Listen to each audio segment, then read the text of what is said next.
Stick talk. Stick talk. Stick talk. Stick talk. Stick talk. Stick talk. Stick talk. And hockey. Yes, sir. We're back. We're back, everyone. Welcome to episode 13 of Stick Talk Hockey. I'm your host, Tiko Raspy. This is my co-host. I'm yours, Trilly. And we're back on All-Star Weekend. Woo! A whole lot of stuff to go over through that. We got a skills competition. We got a bunch of games yesterday. First off, though, I feel like we should go into the big news from prior to the All-Star game, which is the Vancouver Canucks captain, Bo Horvat, is going to the New York Islanders. Yeah, how do you feel? A little bit really sad. That's fair. I mean, what are you gonna do, right? Like, the Canucks made their bet already. It's been a few months now where we all kind of knew it was going this way. So overall, it's about the haul I expected. Yeah, you know what? You didn't make away like bandits, but you look pretty good. Yeah, so Bo Horvat was traded to the New York Islanders for Anthony Beauvillier, Atu Ratu, and a 2023 first-round pick that is top 12 protected, meaning that if the Islanders finish in the top 12, that'll roll over to being an unprotected 2024 first-round pick. Ouch, but fair. Honestly, I think that's a very smart play. It's still a deep enough draft that you'll get something very keepable at 15, 20, 25. This year? Yeah. Yeah, well, I mean, no team with a high first was going to trade it. There's no shot. No. So, I mean, this is a much better option than him going to Boston or something where that would definitely be a very late first. The Islanders, like, their best case scenario, honestly, like, I don't think is higher than 20th or lower pick-wise than 20th. Like, I don't see them finishing in the top 10 in the league at all. No, God, no. So that's going to be a mid-round first if they even get it this year, because they could fall low enough for it to be a 2024 pick. And that is a really smart bet, in my opinion, to take a team and bet on them to be worse next year. Yeah, especially when you look at how old their roster's getting. Yeah. They're about to fall off a cliff. Yeah, I think that first round pick is probably the best first round pick you could get. Yeah, you know honestly, what I mean? It's not a bad return. I saw a lot of Vancouver Canucks really complaining about it and being like, "Oh, it's just another bad trade in the saga. Here we go." And it's like, nah, you know what? You got what you could for it, especially considering the circumstances where everyone knew you were boned. You had nowhere to move them. Yeah. Like, well, and I can't wrap my head around why people are upset about this. I get being upset, like, oh, Beauvillier, what's he gonna do? I mean, like, it's kind of a nothing burger. Beauvillier to me just seems like a guy that's here to make the money work. He's UFA after next year when we're not supposed to be good anyways. So whatever. Like, it's not a core piece, but that's just a money move. Really, what you're looking at here is Atu Ratu and that first round pick, and that's where I'm happy. Like, you got this team. In years past, to me, this is not a Canuck, like a normal Canucks trade. In years past, Bo Horvat would have been traded for an overpaid defenseman that can help you right now. Exactly. They went futures oriented. They got a high caliber prospect and a first round pick. What more do you want? Get over yourself. Yeah, no, exactly. And let's not pretend that you guys aren't going to be sellers next year as well. Yeah, and Beauvillier will be a pending UFA next season. Maybe that's a dude you can flip for more assets in a year. Exactly. Any team that's struggling to put up goals, that you could throw that guy on your third line and you would have depth. Yeah, absolutely. And speed. Like, that's a winning caliber for a playoff. Totally. And the other thing a lot of people were saying is, oh, how the defense needs so much work. How can you not get a defenseman in this deal? First of all, they got a first-round pick that could very likely be a defenseman. There's a lot of defensemen in that mid-first round. But also, you move Bo Horvat. You know where else you need players now? Center. They moved him for a young centerman. They desperately need center depth now too. So I mean, they're still addressing the problems. Yeah, they're taking care of it, and they're taking a shot. And let's not act like the Canucks aren't in a position to take shots right now. They did Absolutely. on Ethan Bear, and it looked great. Absolutely. Everyone That's hated exactly that. what they should be doing. Yeah, everyone hated that, and you know what? It made sense. No, that was I saw that one trade. Jim Rutherford's like first trade for a defenseman. Well, not first, but like nearly in his first year was a better move than Jim Benning made for any defenseman through 8 years in Vancouver. 100%. I still saw so many people pissing and moaning about it, though. It's like, get over yourself. That's a good trade. For a 5th round pick? What do you mean? Yeah. For a very serviceable defenseman. Who still has potential to grow. Yeah, taking a shot on a guy that had one bad run with one team. Like, Yeah. I wouldn't be super opposed to them moving Bear at the deadline either. I think that they've kind of successfully regained his value. Like I think they could get more than the 5th round pick that they gave up for him early this year. You know what I mean? Oh, definitely. So I wouldn't be mad at that either. No, yeah, he looks great over there. Like he would definitely be a solid person to add if you're having any sort of injury issue. Yeah, if you're having injury issues, or even if you're just having issues moving the puck. Yeah. Yeah. What Like, does he out of the make? He zone. makes That's 1 a mil? good question. 1.5 maybe. No, I think it's like 2-2. Is it? Even then, like I mean, if you're having injury problems and you're in LTIR, that might be a guy you could bring in. Who knows? Yeah. Who knows? And the Canucks do have space to return as well. So Yeah, and if you are looking to trade for him, like there's the added bonus that he's RFA at the end of this year still. So you'll have ARB rights if you want to go through that. exactly, you'll be gaining something back that you give up anyways. Yeah. It's not that big of a risk. So yeah, I think overall, I think that the Canucks are clearly in the rebuild or the retool or whatever you want to call it. I think people get a little too caught up in the exact wording, but I think it was really, really refreshing to see the Canucks make a move that has more foresight than just get wins right now. No, absolutely. And I'm actually kind of happy for Horvat. I'm excited Yeah. to see him play in a new environment. I think he's going to Yeah. fit right in over there, as weird as that sounds. No, he's a Lou type player. Yeah, like he's 100%. going to make that system work, and he's going to make the players around him better instantly. I'm Yeah. expecting a resurgence in Kyle Palmieri. I'm expecting a resurgence in Ah. Travis Zajac potentially. Or not Travis Zajac, Zach Parise, my bad. Do they think he'll be the first line center? Travis Zajac. Travis Zajac. My man is retired. I mean, honestly, yeah, he is. They I didn't played even together. catch I that, just, yeah. yeah. Josh Bailey, Bo Horvat, and Matthew Barzal would be a pretty nasty line, actually. Parise and Zajac just fell into the same sentence for so long for me. Yeah. That was weird. I just like fell back into like 2012. God, this team sucks, though.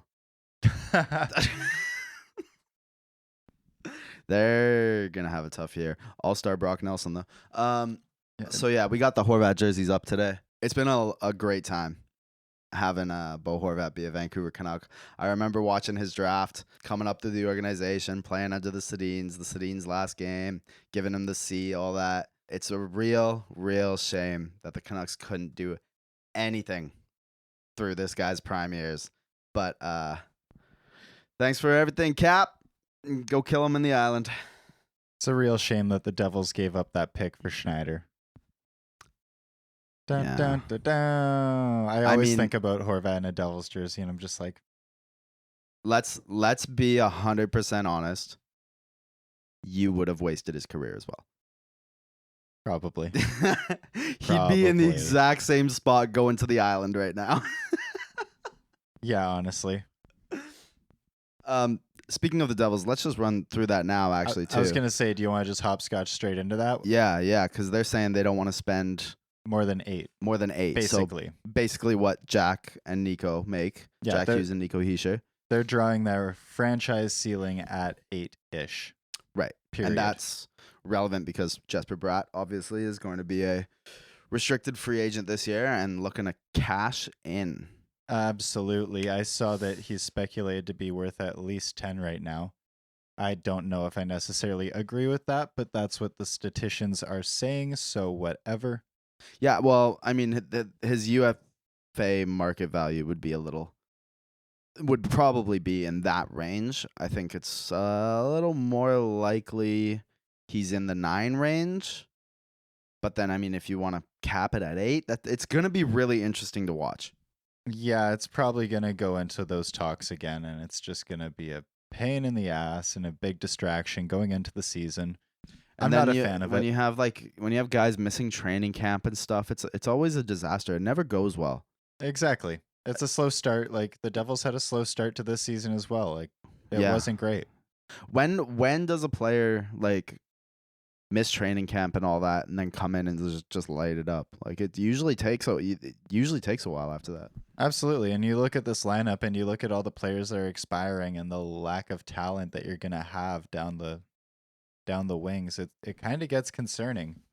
You're gonna have this guy asking for 8 or 9, and then you don't have Miles Wood, who wants 4 or 5 going right now. You have Eric Howla making 2-3. Yeah, Sharon Govich is upcoming RFA as well. Yep, he's going to need a re-sign and a raise because he looks great, and the Devils want to keep him. Mm-hmm. Like, it's not looking super fantastic.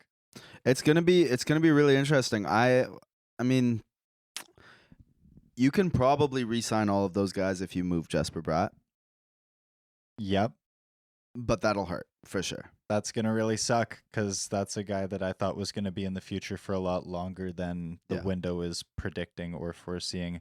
I really, really hate that Palat pickup now. Like, Yeah, that one has come back to bite you heavily. I've been a huge Palat fan for so long. Like He's a great player. Anytime I play at Chell, I pick up Palat for my franchise in the mode. franchise mode. Yeah. Like he's just always so great.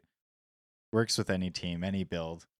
Yeah, but it's a lot of term and a lot of money, sadly. Yeah, that $6 million is a lot. What the hell, guys? I think it's just another case. Happens to general managers all the time. Of getting trigger happy. Jumping the gun a little bit too quick. Yep. Stick to the plan. Yeah. Stick to the plan. Hey, stick to the plan. That's right. It's like playing Yahtzee and you have 3 of a kind and then you roll 2 6s and you're like, maybe I'll just go for 6s instead. Then you end up with nothing. I don't think I know how Yahtzee works. Oh. That's okay.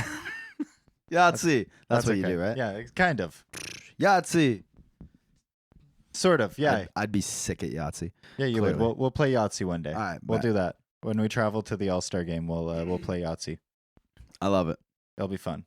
We'll drive the whole plane insane. Dice flying everywhere. So loud, yeah. That's like we went to Mexico, and I won like a mini Jenga game. Fun. And I was like, oh, we should play that on the airplane. And then I was like, that's the worst idea I think I've ever had in my life. I would lose my mind. Just mini Jenga pieces flying everywhere. The crying child or the drunk guy with the Jenga set? Choose your poison. Okay, I think I'd take the child. I think so too. All right, let's move on to the skills competition. Well, All-Star weekend. We'll start with the skills competition, but the All-Star weekend as a whole. It was something, huh? So goddamn boring. So boring. What a fucking snooze fest. It's a good thing I had people over. I would have just fallen asleep on the couch. Holy shit. And like honestly, like sure, you look at a couple clips through the day and stuff, and like, yeah, some of it looked exciting, but the majority, the entire televised part of the event was just a snooze. It was bad TV. It was bad TV through and through. Hey, there was just so much like dead space. Yeah. Like there was 2 commercial breaks before they even started the speed competition. Like they were just panning through players sitting there talking to each other and like flipping back to the co-hosts and like doing weird interviews while the competition's going on. Yeah, that was bizarre to me too. They're like in the middle of events and not showing it, and showing David Amber talking to Connor McDavid. It's like what is happening right now? Yeah, like can you take your own event seriously, please? Like we're here to watch that. Elias Pettersson won the hardest shot. Got a cannon. Only the 4th forward ever to win hardest shot. Really? Yeah. Damn. Can't remember who else. I want to say Stamkos definitely won it.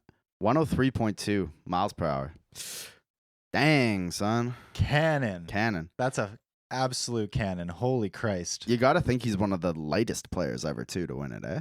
Yeah, man. He just torques the hell out of that stick. It's wild. That's insane. Yeah. Good for you, Petey. Yeah, hats off. I did like the dunk tank. Yeah, the speed competition sucked. Holy shit. It was terrible. Why was Chandler Stevenson doing a speed competition? I don't know. What Like David bowed out. Maybe that's why. I guess, maybe. But, like, what the It was so boring. Like, half of them ran, like, a 14.5. It's Makar like just average bailed speed. out. Yeah, Makar lost his edge. Yeah. Like, I don't know. It was just dumb.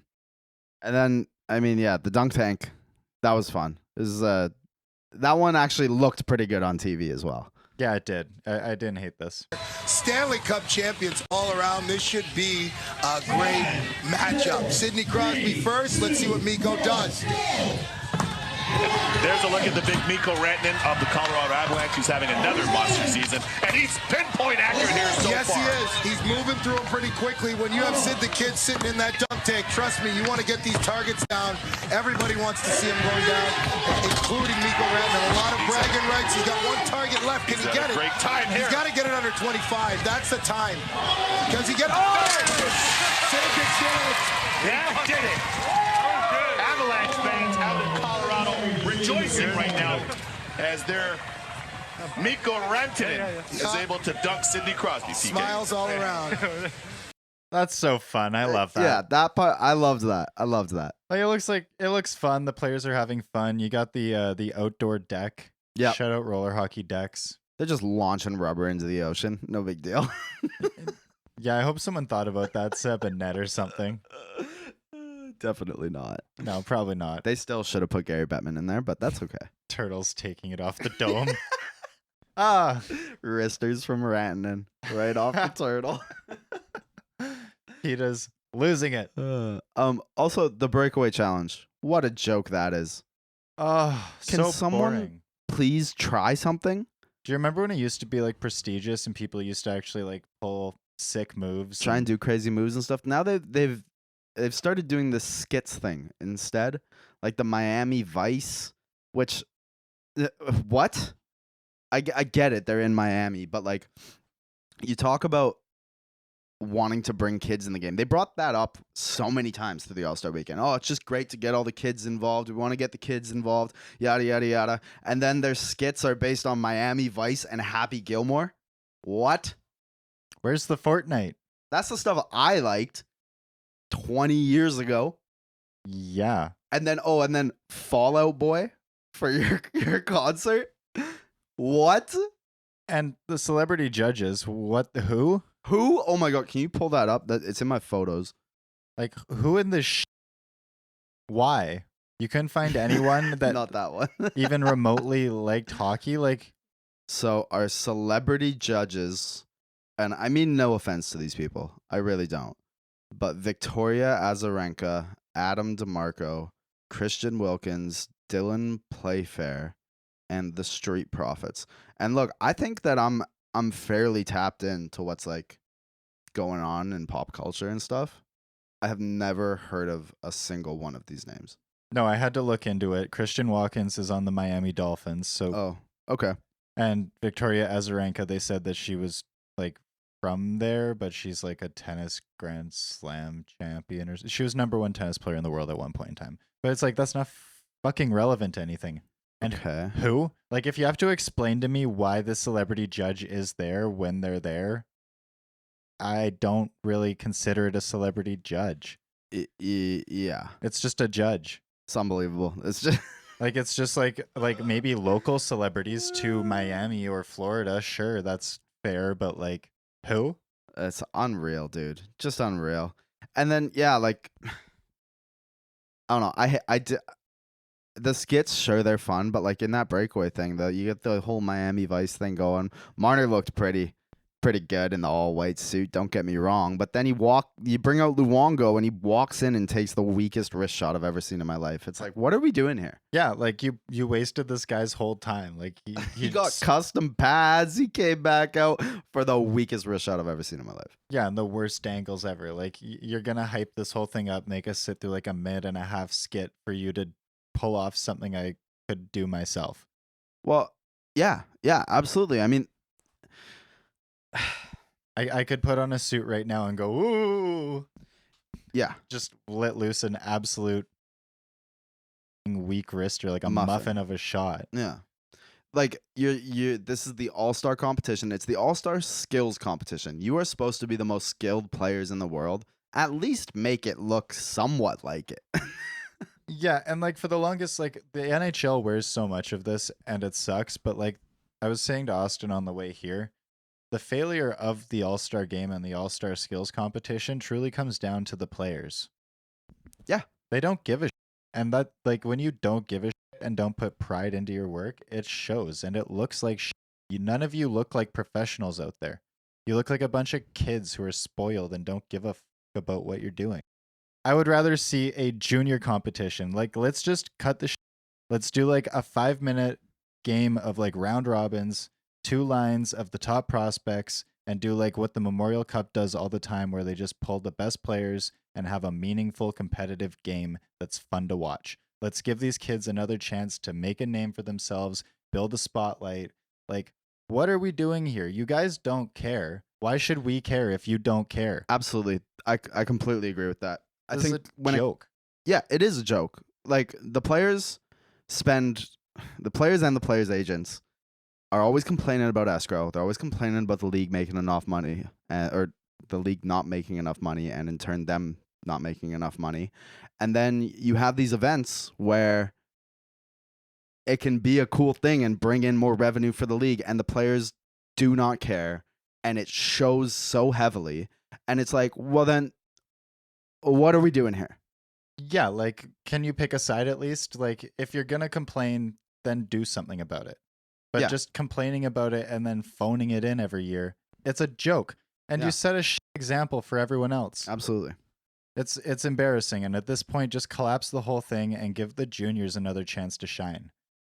Like, just take some players out on loan, have like a 3-day tournament of round robin games, Yeah. and then award the juniors $1 million.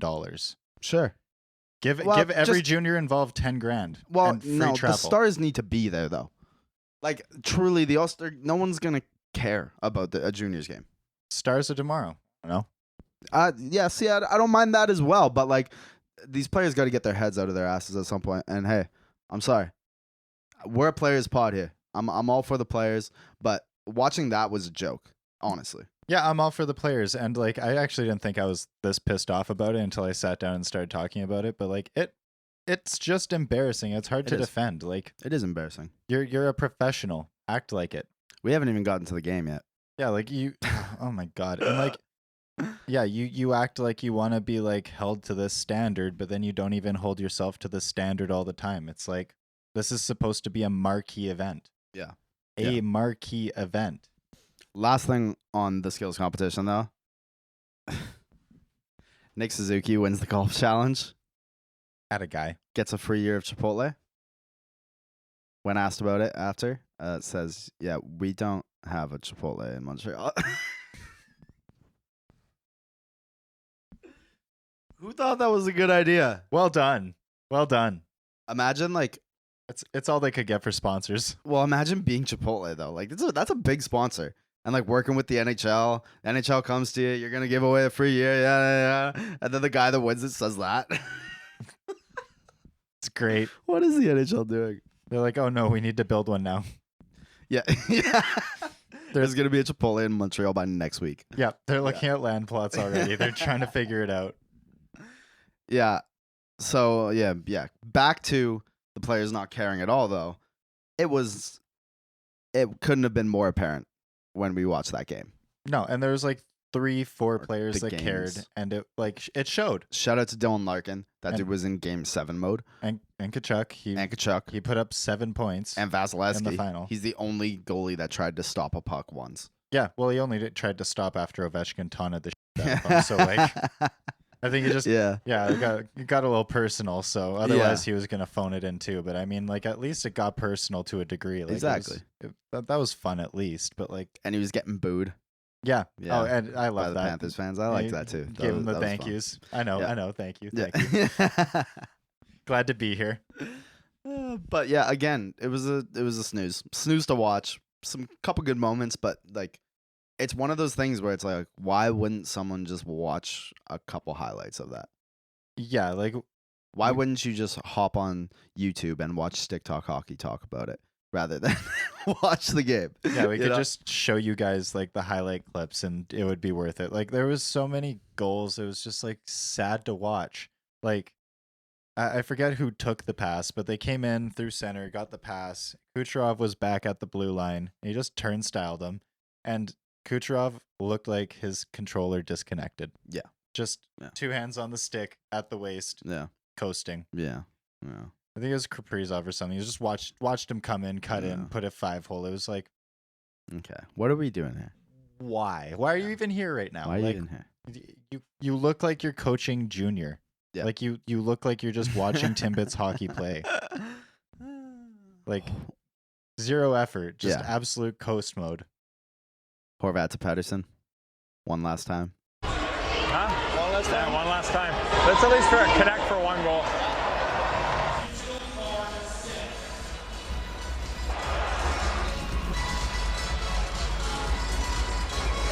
We got 1, guys.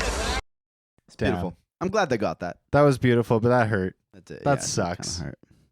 Hey, you know what? He looked good in that Fisherman jersey. He did. I honestly really like the look. Yeah, it actually like it's always weird, you know, when you see players that like have only ever played for one team and then finally leave, right? Like when you saw Marleau first go to leave the Sharks and stuff.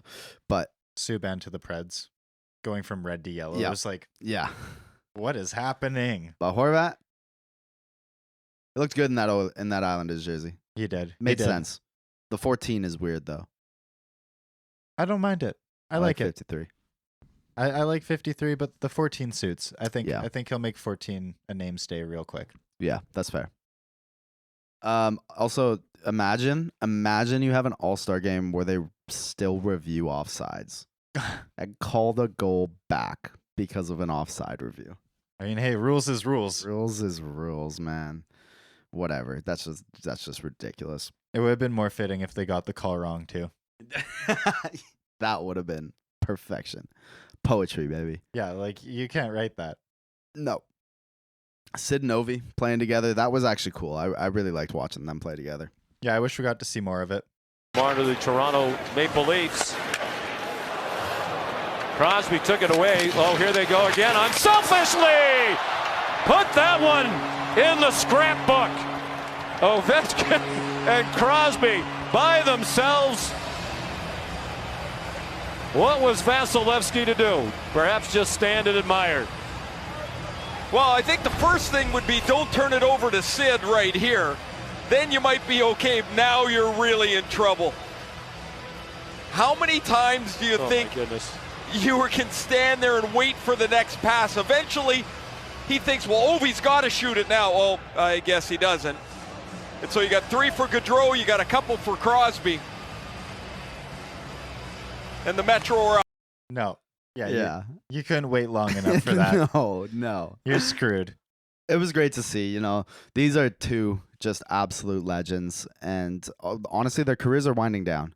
We got a couple years left of both of them, and so yeah, that was really nice to see. Yeah, no, it was great to see them playing together. I think that's what we've been waiting for a long time, was like a Yeah. feel-good story of just the Yeah. two legends coming together. Really just, you know, we know that they've had admiration for each other, but that compete and drive has just been in the way for so long between Yeah. the Pens Capitals rivalry, and like, you can't blame them. No, definitely. Like, so yeah, it's good to see, like, you know, it just kind of winding down, as well as like the Mhm. Pens Caps also just kind of being in a wild card spot. It's a little bit less of like Yeah. you know, it feels right. I like though that they're still like they're not competing for the top of their divisions anymore, but they're still like competing at the same level for that playoff spot, you know? Yep, they're neck and neck still. Like Yeah, it's forever.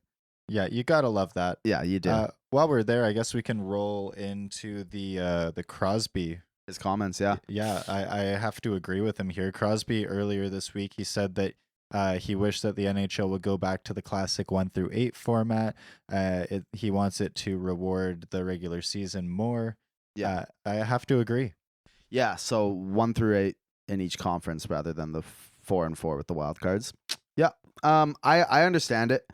I think that that's a fair play. It would reward the top teams better. I think it's a little overblown though. If I'm gonna be completely honest with you, because Leafs Nation gets really big on this, right?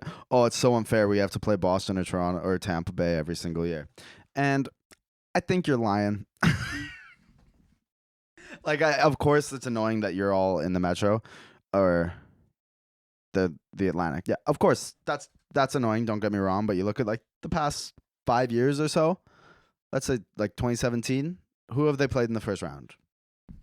It's been Boston twice, Tampa once, the Habs, and Winnipeg.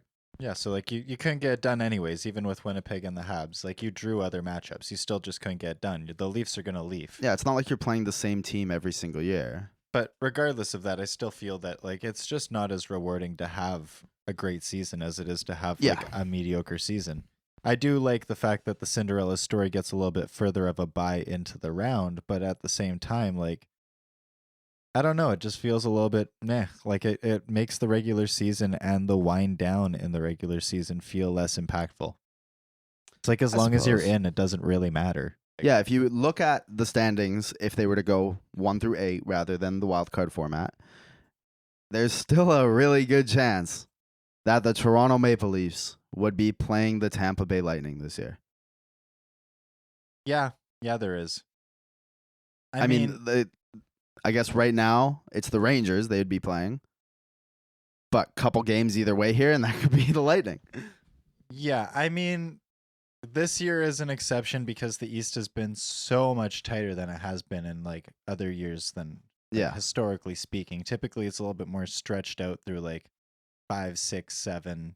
You start to see like it dwindle off. Like right now, you're looking at 3 points either way. The floor is the difference between what 6th and 8th is 5 points. The league's tight. The league's tight. Yeah. I mean, and even in the West, like, oh, Dallas, you want to reward them for getting first overall or first in the conference? Who would they be playing? Colorado. Oh, yeah, that's an easy one. Yeah, I mean, what do you want? The Avs are just having a bad year, but that's just a bad draw. But typically that would be like a reward. It's just that the West is looking really rickety this year as well. You have Dallas leading the West with 66 points. That's like, we were just talking about the East, and that's maybe 5th. Can we look up the 2022 NHL standings? Look at that conference. Yeah, 21-22.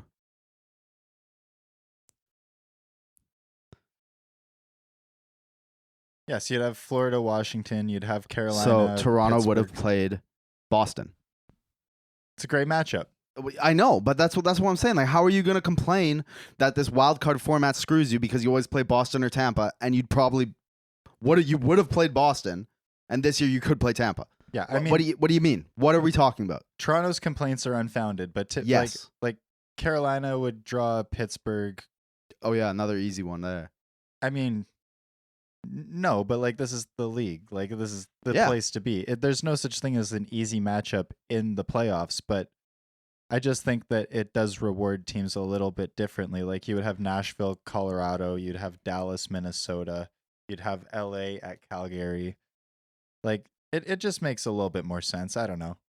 And I think that the wild card, to be fair, it was just solving a problem that didn't exist to begin with.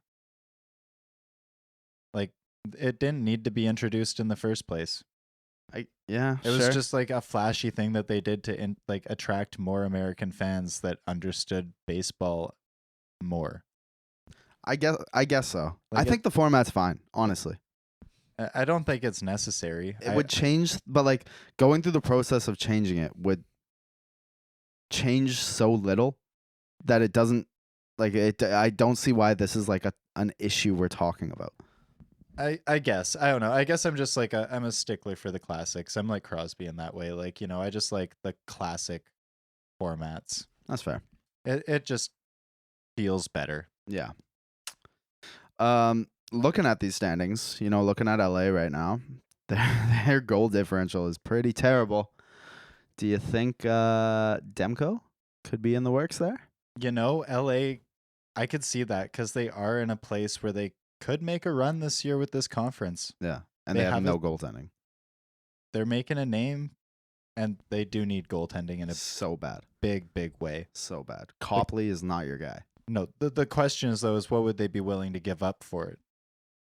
Yeah, I mean I saw some rumors of like someone sending back Cal Peterson with that cap hit and a first round pick for Thatcher Demko. If that offer was on the table, I think the Canucks would take it. But I actually think Demko stays because goalie value is just so low comparatively. I don't think Demko stays because he wants out. I've heard he wants out. He's expressed the want for a trade. No, I don't think that's true. I saw some media members reported that last week, but then every insider since then that's talked to him says that's not true. Interesting. Okay. Like, because what are you getting back for Demko? What are you getting back? Yeah, I mean, a third probably. But what are you going to do with him in the window he's in right now? Is he going to still be playing at the potential you want when you're ready down the road? Or are you already looking at Delia being your next up and just toughing it out? Because if the fact of the matter is that he's just going to be playing in front of a bum-ass team for 4 years and making money that you could be spending elsewhere, you should move him and take those picks like you've been saying and begging for so long, right? At least at this point. I agree. Like, I have no problem with monetizing Demko, but it's just like if the return right now is going to be a 3rd round pick, 4th round pick because he's been injured this year. I don't think it would be. I think you'd at least be looking at a high-end prospect. I could see even getting Anderson Dolan out of it. See, and if that's the case, if something like that is on the table, I think the Canucks would be very smart to move Demko out. Yeah, and I think a 1-for-1 just on a prospect like that, where they're starting to crack the league, like they're looking good. Why not? Yeah, and I completely agree with that. If the value's there, then I think they should be going for it because he's cost controlled. He's in his prime right now, and so many teams need a goalie. I think that Rutherford likely looks at this as we don't need an elite goaltender because teams don't need an elite goaltender anymore. But we'll see. We'll see what happens there. If there's some value to be had, then definitely move him. I think there's definitely value to be had. I think that the value is being underplayed by a lot of teams because they don't want to show their hand right now. But I think that the need for a top-end goalie is just so vital, again, through so many of those teams that are sitting in the 4 through 6 spot right now. Yeah. Yes, but goalies just historically, when they get traded, they don't net very much. No, but you look at some of these teams that are desperate. Yeah.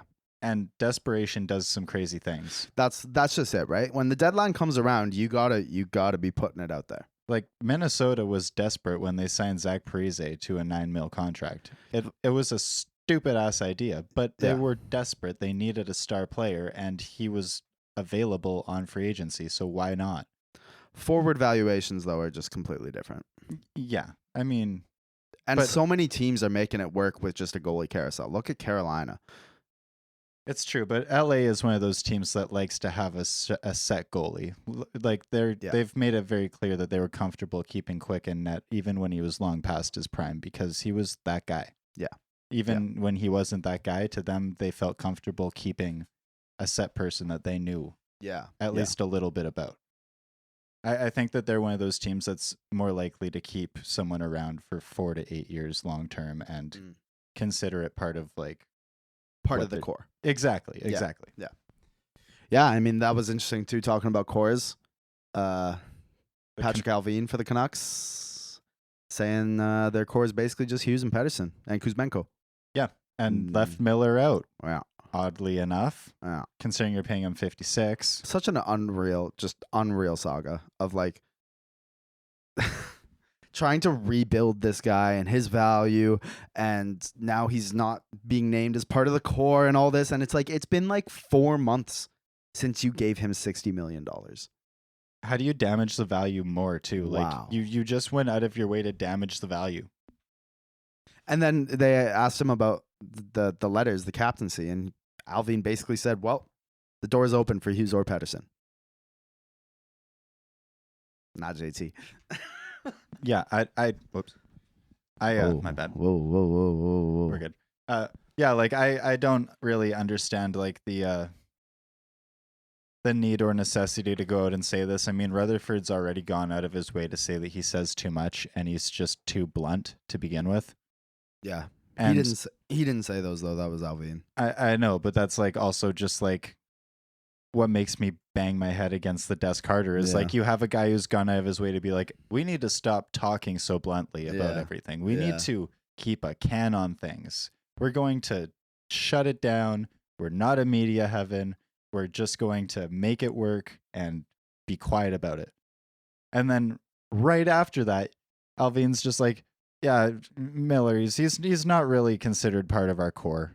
He's just there. Our highest paid player that we're not married to him, you know? It's fine. It's like, what are you doing? If you're not married to him, then you have to expect that you're going to move him at some point. How are you going to move him if people don't think you're married to him? Like, how are you going to get that value? If someone knows you're selling him and you for sure are selling him, they're not going to offer you the same thing. No, the odds that he gets moved are so low. Like, there's no way you're moving him without taking a shellacking.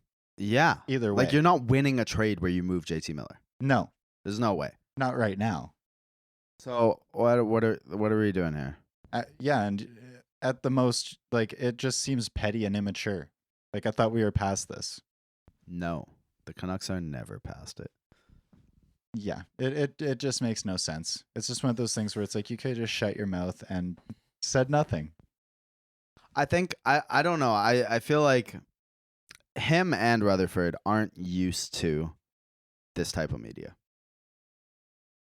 Fair. Like they're not used to having to watch their words this way. Hire a spokesperson. If only we had one that like it was like the captain of the team here, you know. He was here for a long time, and then he became the president of hockey operations just to do exactly that, so he knew what it was all about. Like a guy like Trevor Linden. Yeah, if they got a guy like that, they probably wouldn't dump him in the f***ing woods, eh? No, definitely not. Oh, they did that already? Bam, bam, ba, bam. That'd be a nice thing to have, eh? Probably. Trevor Linden went on Canucks Central the other day. It was laying into the management.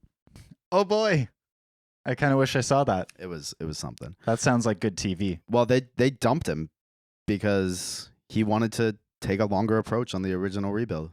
He said we probably shouldn't jump the gun on this, and Benning and Aquilini said, "Get out of here, pal, Tyler Myers." The Canucks roster reminds me of watching a Royal Rumble. Yeah, pretty much. The buzzer goes, you're like, oh my God! Yeah. And then they get chucked over the ropes a minute later, and you're like, oh. Yeah. No. Okay, you know what? It's going to make me sad again, so I think we're going to end it here. Yeah, no, that's fair enough. I've been battling a headache all day, and I feel another one coming back, so that's a good spot to tie it up on. Yeah. Lots of games through the week now. We're going to get to see Horvat's first game in some Islanders colors, and the Canucks are going to play the Islanders this week, so that'll be fun. They play the Devils as well. Yes, they do. They're on a Eastern swing right now. Yeah. I'm excited to see that game. That's going to be fun. Yep. I'm going to have both of those circled, and I'm going to be tuning into both. Definitely. And yeah, we got a couple fun ones showing up, and then next week we'll be back. And next week we'll be back. And don't forget, guys, March 3rd is the trade deadline. We'll be here doing a live episode on both YouTube and TikTok. We'll be posting it afterwards. So we'll be here for a few hours going through all the rumors, all the trades, undressing them as they happen. And yeah, tune in for that. Yeah, it'll be a blast. I'm super excited. Aside from that, have a good week. Take care. Stay safe. Keep your head up. Keep your head up. Stick talk. Stick talk. Stick talk. Stick talk. Stick talk. Stick talk. Stick talk.